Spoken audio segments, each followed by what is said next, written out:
Hi, these are learning videos for the Newcastle and Gateshead Managing Emotions group, and my name's Deborah. This session is session number 7. We're covering the third and final session of emotional regulation. All of the sessions that are on video will be supplemented with materials that you should have received via email. And phone contact, phone coaching as well. Okay, it would probably be best is when you were watching the video if you had a pen and maybe a bit of paper so you can note stuff down as we go along. Today's session, this week's session, we'll be looking at acting opposite as a skill and the please mastery skill. Okay, so if we begin by looking at the workbook number 7, now the first couple of slides refer to kind of what we went through last week, describing emotions, interpretation of emotions, and encouraging the positives. And there's homework from last week as well. And all of those things, that homework and how you got on with last week, is something that we would go over on the phone. So we're going to begin with page 2, changing through acting opposite to an unjustified emotion. Okay, so it says there, can you think at times in your life when your emotions have been exaggerated? It talks about unjustified emotions being exaggerated emotions. And when we think about identifying what's exaggerated and what's not exaggerated in terms of emotions, so there are many emotions that are justified, that are relevant or relevant to the situation that you're in. So if your dog died, then you would feel sad. If if you knew a child and they had a friend and that person chose another friend over them, then it would be justified to feel a bit jealous of that situation. If you had an interview, a job interview for a job that you really, really wanted, it would be justified to feel anxious. Okay, so those are emotions that are relevant to the situation, understandable for the situation, and as best we can say, most people, I know everybody's not the same, but most people would experience similar emotions in a similar situation. Okay, so when we're talking about unjustified emotions, they're the over-the-top emotions. Okay, they're emotions that are really exaggerated compared to the situation that you're in. So an example of that is if somebody cut in front of you in the car while you were driving along the road and you were filled with fury and revenge and, you really, really wanted to run them down, run them off the road. Okay. Another example is feeling real strong sense of anxiety about walking down a street in a safe area that you're familiar with. So that would be an unjustified, that strong sense of anxiety would be an unjustified or exaggerated emotion given the circumstance that you're in. Feeling really sad or depressed because your tap broke. Okay, that would be another example of a unjustified or exaggerated emotions.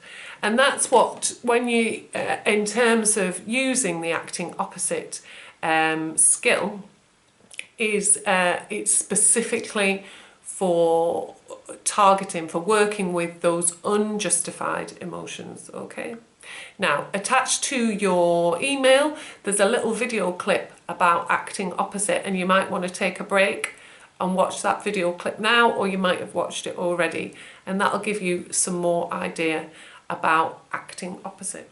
Okay. So I hope that you have watched the video now, and in the video it talks about again about unjustified emotions and how sometimes the situations that we feel are exaggerated or not relevant, the emotions that we feel, sorry, are exaggerated or not relevant to the situation that we're in. And on page 3 of our workbooks, it talks about exactly that process that they went through in the video. And it is, when you're using opposite action, it's a bit of a staged approach. So first, you need to identify the emotion that you're experiencing, okay? And that's something that's not going to happen overnight. You know, it's something that we're learning through the skills, through a lot of the exercises that we've done over the last few weeks in terms of emotional regulation, okay? Through filling in those observe and describe sheets that we've been doing, through, you know, looking at those kind of Elvis sheets that we were doing about physical and psychological reactions to different emotions. So it's a slow process. But the first one is that you've got to, step one, you've got to be able to identify the emotion that you're experiencing. The next step is to identify if that emotion is justified or not justified. And that's a bit of a tricky one. We'll talk a little bit more about that as we go on. But it's, in terms of using the opposite action skill, it's just for emotions that are over the top. And if you've noticed that your emotional response is unjustified, it's over the top, then what you need to do is act opposite to that emotion, exactly as it's described in the video. So the first thing that you need to do is think about what's going on for you in terms of that emotion. So what urges are associated with it, and also what physical experiences are associated with it. So on the in your workbook it says, what behavioural urges do people have for the emotions fear, sadness, anger and shame? So I've completed a sheet, the Elvis sheet that we've done in class before, for the emotion anxiety. So this is something that you can do at home. If you complete a sheet, so you can either draw like a stick man, or as part of the email, you can have the Elvis pictures again. So for each of these emotions, for fear or anxiety, sadness, anger and shame, what goes on for you? What do you feel like doing? What urges do you have? Or physically, what goes on to you? What changes happen for you? Okay. So I've done mine for anxiety. And if you struggle to identify the urges for you for each of these different emotions, don't worry, that's something that you can do on the phone, okay? I've done mine for anxiety. So in terms of what goes on in my mind goes blank, I can't think straight, my thoughts are all scattered. In terms of how I'm feeling physically, my breath starts to shorten, I get sweaty palms. That's what happens to me when I feel anxious. My stomach tightens and it's just unsettled, that kind of gurgling washing machine stomach. Definitely need the loo. Definitely need to go to the loo if I'm feeling anxious. My action urge, okay? What do I want to do when I'm experiencing this emotion of anxiety? 100% what I want to do is run away from the situation, go home, hide under my duvet, okay? So there are some of the psychological, the physical and the action urges, for me, associated with anxiety. So the next question is, what are the opposite actions for these emotions? So what would be the opposite action for me? So if I felt anxious and that anxiousness was unjustified, it was exaggerated, over the top, what would I need to do as the opposite action? So thinking about some of the things that I've described there, shallow breathing. When I feel anxious, my breathing changes, okay? So straight away, an opposite action to that shallow breathing would be paced breathing, which we might have gone through before in class, but it's taking a breath in over whilst counting and ensuring that they're quite long breaths. You can help to do this to make sure that it comes from your breath comes from your stomach. So you might want to put your hand on your stomach to make sure that it's moving. It's not shallow, it's coming from your diaphragm, from the lower part of your body. So paced breathing, breathing in, 1, 2, 3, hold, 1, 2, out, 1, 2, 3, 4. Okay. And then again, in, 1, 2, 3, hold, 1, 2, and out, 1, 2, 3, 4. One last time, in, 1, 2, 3, hold, 1, 2, and out, 1, 2, 3, 4. Okay, so straight away, that paced breathing is an opposite action to the shallow breathing that you get associated with anxiety. Another thing that I've mentioned is I want to run away. If I feel anxious, I want to run away, hide under my duvet. So if this was an unjustified emotion, if it was over the top emotion, then instead of running away, I would be doing the very thing that makes me feel anxious. Okay, I wouldn't be running away. At the very least, I would be standing my ground. Okay, and I'd mentioned having sweaty palms, having my kind of body temperature changing because of feeling anxious. And so I might wash my hands, roll up my sleeves to make sure that my hands have got a bit of air around them. Okay, I have this funny thing where it's just my hands that are sweaty, nowhere else, just my hands. But allow sort of a bit of air. If your whole body was feeling sweaty, you might want to take a layer off or take a couple of layers off. And that would be another opposite action. Okay, so there you go. There are a few things that I could do that are opposite actions to how my action urges and my physical responses to feeling anxious. Paced breathing, cool down my hands, approach the situation or stand my ground. Okay? So I would like you to do the same in identifying what your urges and what goes on for you for each of the emotions, and then identify what's opposite. Okay? So that's the next exercise. I hope that you've taken a break to do that exercise. And again, the outcome of it is something that we can talk about in the phone contact as well. Okay. So at the bottom of page 3, so you've done the exercise that's at the top of page 3.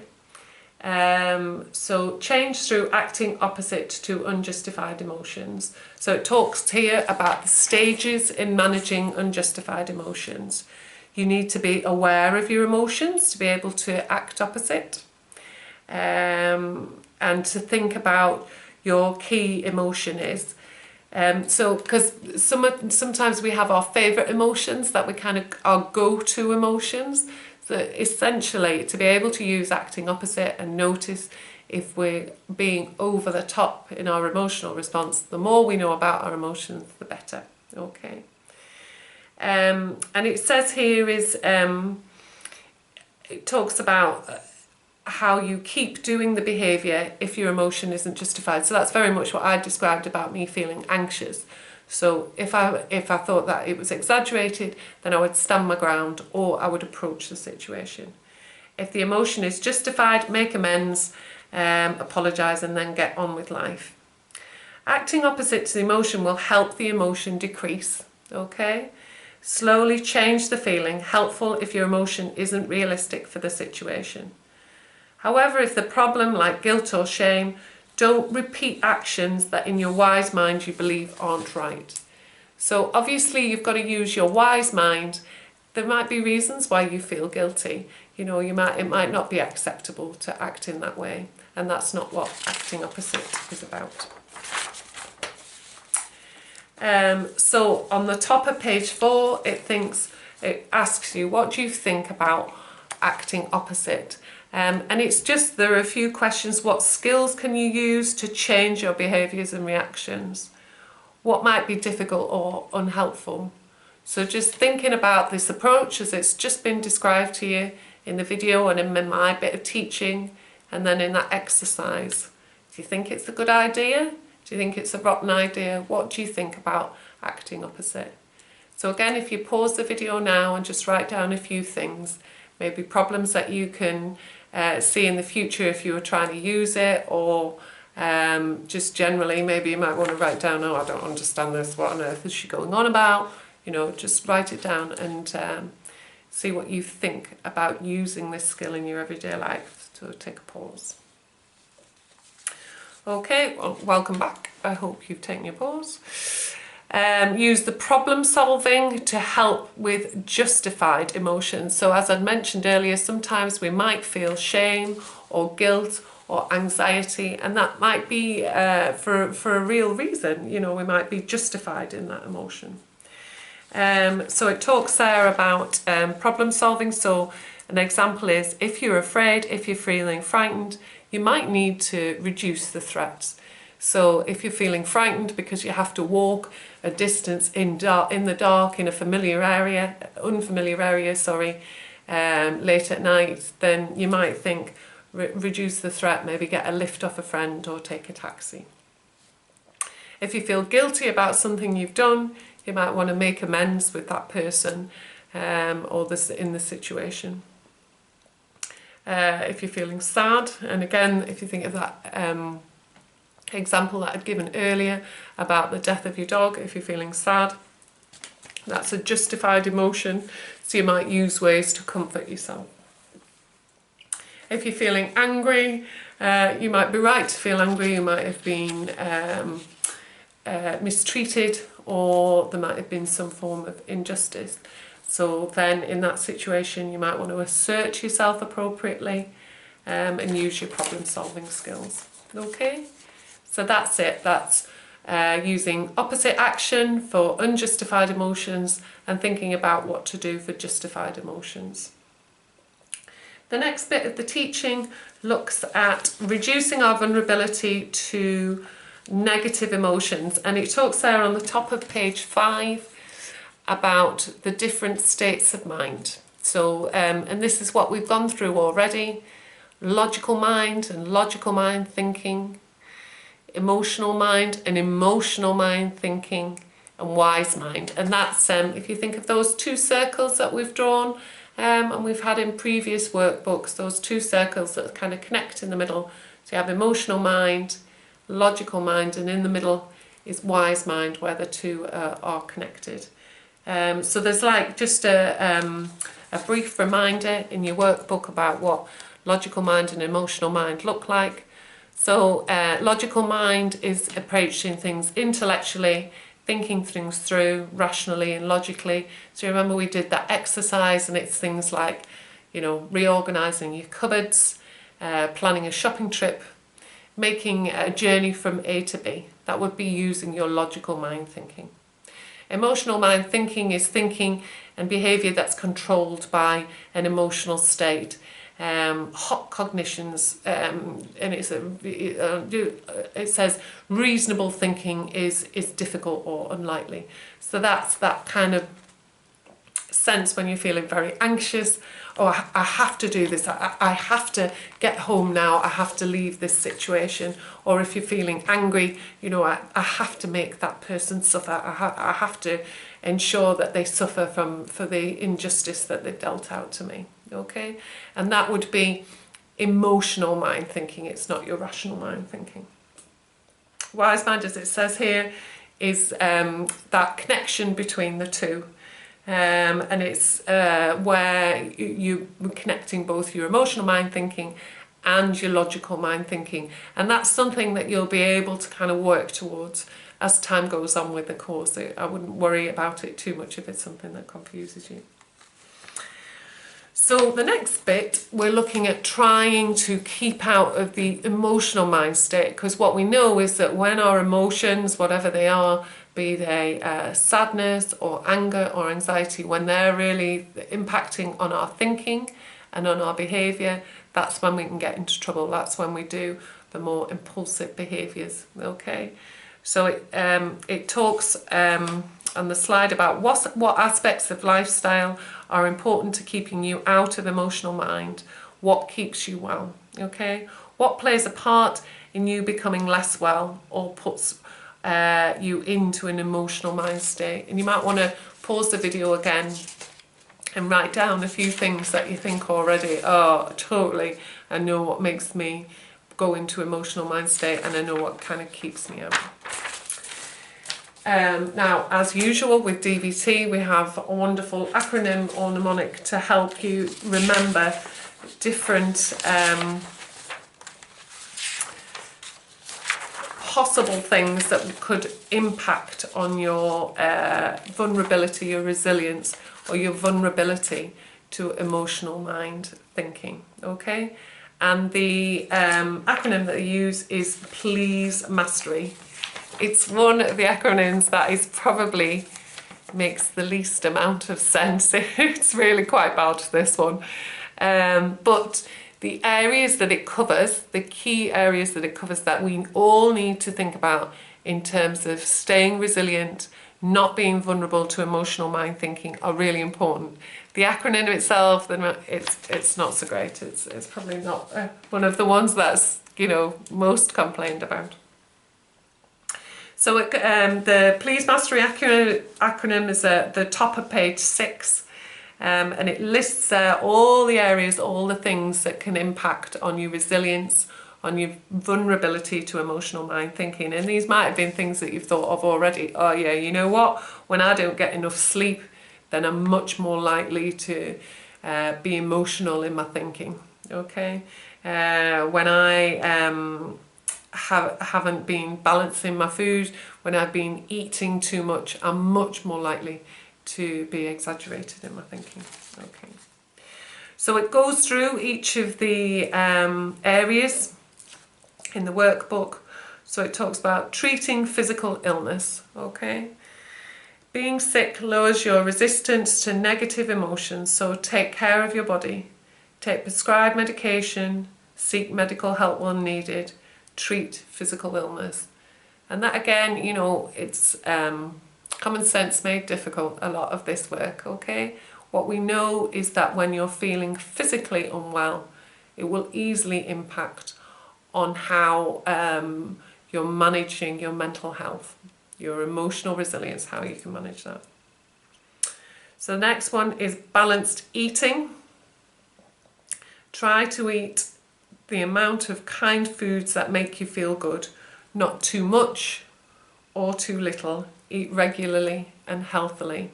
So there it's talked about, yeah, not too much, not too little, and also trying to vary the amount of food. So a lot of people can kind of get stuck in a rut in terms of eating the same stuff, or maybe eating stuff that really they know is not so healthy for them.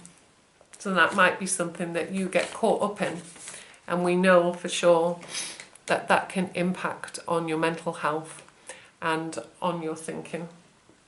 Okay, so the next one is avoid mood altering drugs. Alcohol and drugs, like certain food, can lower resistance to negative emotions and experiences. Stay off non-prescribed drugs avoid excessive alcohol. So this is something that's reported to me by people who come in the group all the time, that they know that alcohol, although in the short term can make you feel good, in the longer term, and only slightly, it can help, it encourages people to engage in impulsive behaviours that they later regret. And also it's a depressant, so it can, the next day there's sort of that morning after feeling of feeling intense guilt or shame or just low mood, okay? And that's just alcohol, so it's suggesting to stay off mood altering drugs and alcohol, okay? So the next one is sleep. Try to get the right amount of sleep that makes you feel good. Not too much, because people can often sleep to excess. I think the recommended amount is about 8 hours. I think everybody has a little bit of variability around that. But you know yourself about how you could sleep too much, but at the same time not too little. Okay, so that would reduce your chances, your vulnerability to emotional mind. The last bit of the acronym is E for exercise. Aerobic exercise done consistently is an antidepressant. In addition, a regular exercise schedule can build mastery. Do it each day, up to 20 minutes a day. And that's something, again, that most people know. When they do that exercise, they feel better. They feel better in themselves. And there's loads of research to say that exercises can set off loads of positive chemical reactions in our bodies that do make us physically feel better, but also psychologically feel better. The exercise doesn't, people might go to the gym or might go for a run, but even going for a walk, walking up the stairs as opposed to taking the lift, it doesn't have to be a big scale thing, and it doesn't have to be something that's really, really challenging, as long as it is a bit challenging for you. That aerobic exercise is talking about getting out of breath, okay? So it's just thinking about where you're at and what's good for you, okay? So the last bit is the building mastery, and it talks here about doing one thing a day that makes you feel competent, self-confident, in control, and capable of mastering things. Build a sense of confidence and competence.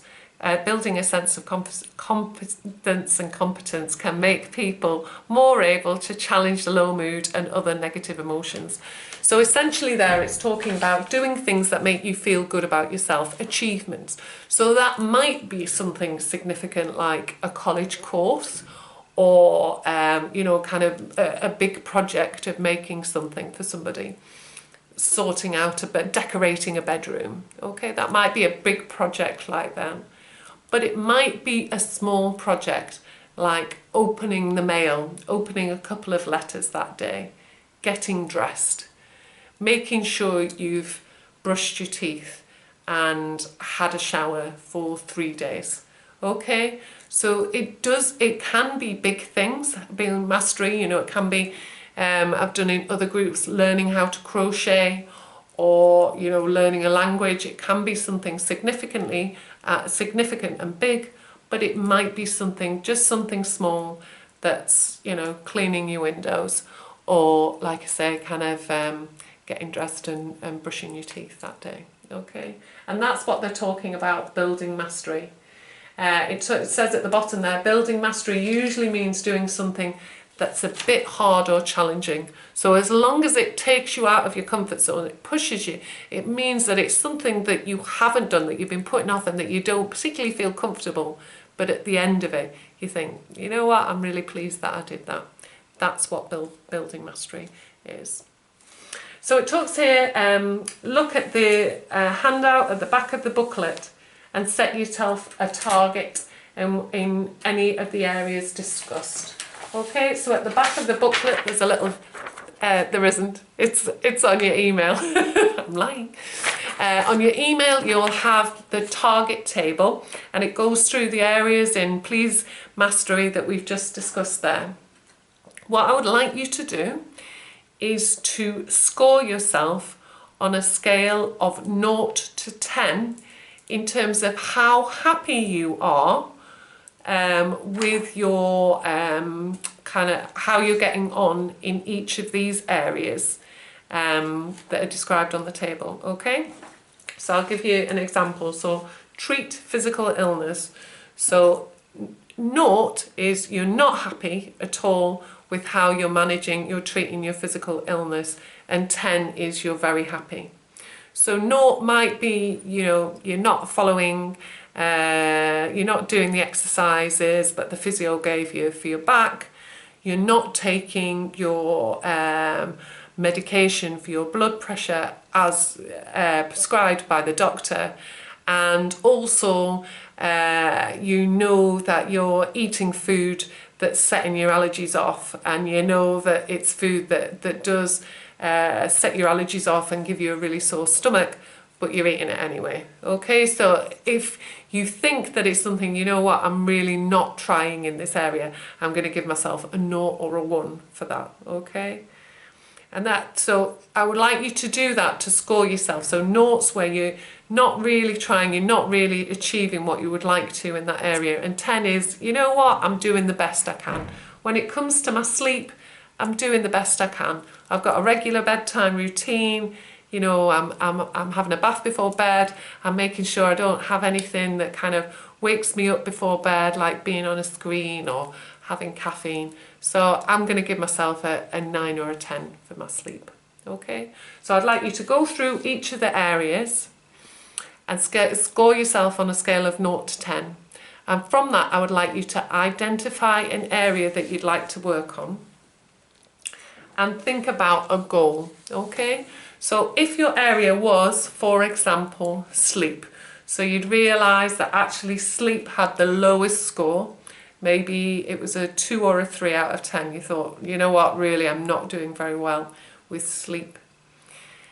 And if you think that's the case, try and think of something that you can do that will help you move, say, from a 3 out of 10 to a 4 out of 10, improve how you're doing in this area. Okay, so with sleep, it might be, for example, try and go to bed at the same time every night over the next week. So that would be your goal. I'm going to try and go to bed at the same time every night over the next week. Another possible goal with sleep that somebody just described to me this week is they said, because of all this stuff about the coronavirus, they've been going to bed with a mobile phone, and actually that's not been helpful because there've been like alerts going off through the night or people getting in touch with them, and that's meant that their sleep, which wasn't very good anyway, has been more and more disturbed.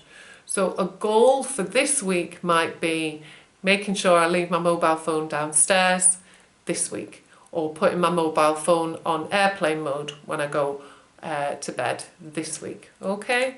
So try and think of something that's going to help you with that goal of improving your sleep. If the exercise is something that you struggle with, either the scoring or thinking of the goal, don't worry too much. We can do it over the phone coaching as well. But that's what the exercise at the bottom of page 8 is. Right. So we're coming to the end of the session and the emotional regulation, teaching the emotional regulation classes, and this is the last session. And as part of the last session, and as tradition would have it, we have a quiz. So if you get your pen and paper ready, I'm going to ask you the quiz questions. And then again, when we're speaking over the phone, we can go through the answers and see how you got on, okay? And there's no chance for cheating. Right, so they're just a couple of questions. Don't worry about it too much. And please don't cheat. Please don't get all your workbooks out. Just try and do it now based on what you remember of the module. And then we can talk about things that it'll hopefully let us know if there are things that you're really struggling with or you didn't take on board in terms of the learning. Okay, so question number 1, name 3 of the 8 basic emotions. Okay, 3.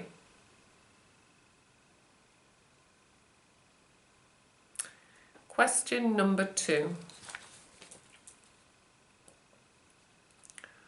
What is an opposite action to the emotion anger?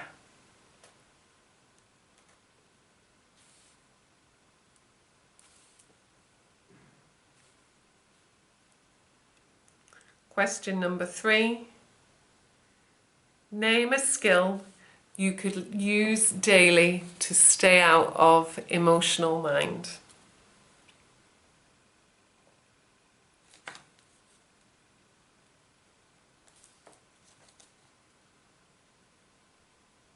Question number 4. Name 5 pleasant events you could put into your daily routine. So things that you could do, pleasant events, things that you enjoy doing. 5's quite a lot, but go on, let's name 5, let's give it a try.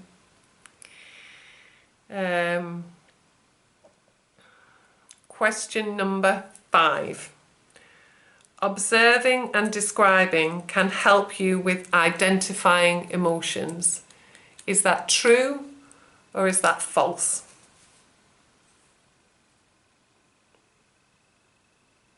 Pause the video, mind if I'm going too quick for you.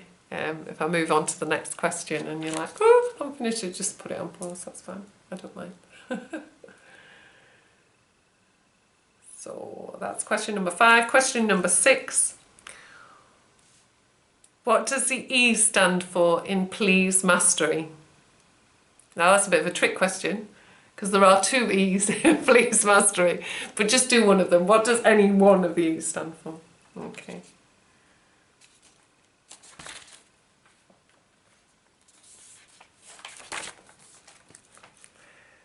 So that's question number 1, 2, 3, 4, 5, 6, 7. Name a way you could build up self-mastery.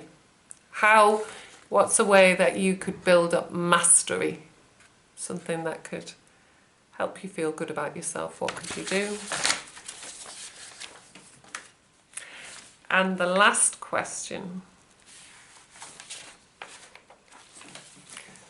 Question number 8. How can mindfulness skills improve your experience of positive events? Okay, that's question number 8. Right, everybody, I hope you've enjoyed the quiz and we look forward to speaking to you on the phone for the phone coaching. Okay, and we will have our video out soon, which will be for session number 8. And for session number 8 and 9, we're doing mindfulness skills. Speak soon. Goodbye.